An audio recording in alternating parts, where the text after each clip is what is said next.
Vladislav était un grand joueur en Ouzbékistan.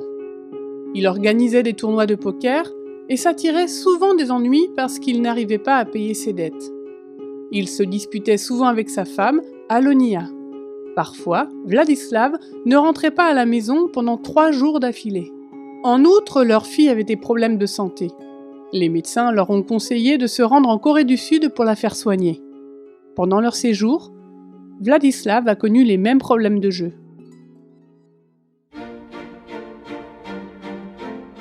À leur retour, la santé de leur fille s'était légèrement améliorée.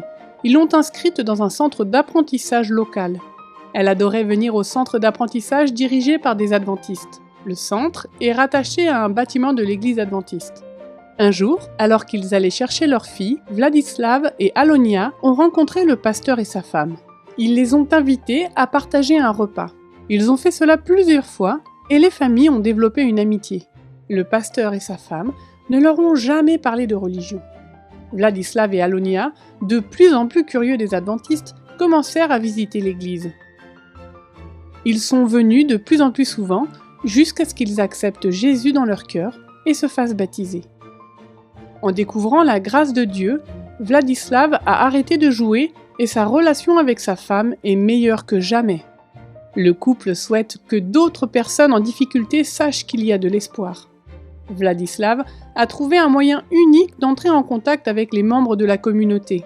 Chaque semaine, il se rend à l'église et cuisine pour que les gens puissent manger et se rencontrer. Le riz pilaf, appelé plov en Ouzbékistan, est un plat traditionnel très apprécié ici.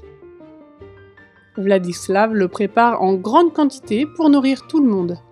Ces rassemblements communautaires, qui ne comptaient au départ que quelques personnes, se sont étendus à plus de 150 personnes chaque dimanche. Des amitiés se sont nouées et d'autres activités sociales sont souvent planifiées autour d'un plat de riz pilaf.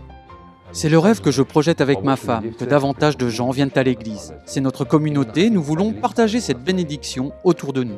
Dans notre cas, notre expérience de vie est la meilleure des prédications. Notre témoignage vaut mieux que n'importe quel sermon. Sans le centre d'apprentissage, Vladislav n'aurait peut-être jamais développé cet endroit qui a transformé sa vie. Le centre d'apprentissage a maintenant la possibilité de s'étendre. Ce trimestre, une partie de l'offrande du 13e sabbat permettra d'agrandir le centre d'apprentissage pour en faire une école primaire. Le centre aura besoin de nouvelles salles de classe et de matériel pour aborder ce nouveau chapitre. L'école sera située à Tachkent, la capitale de l'Ouzbékistan. Plus de 2 millions de personnes vivent dans cette ville, ce qui représente une opportunité considérable. Merci pour vos prières sur ce projet afin que d'autres puissent trouver un groupe de personnes accueillant et que les enfants reçoivent une éducation de qualité. Votre soutien pour des projets comme celui-ci sera un grand réconfort.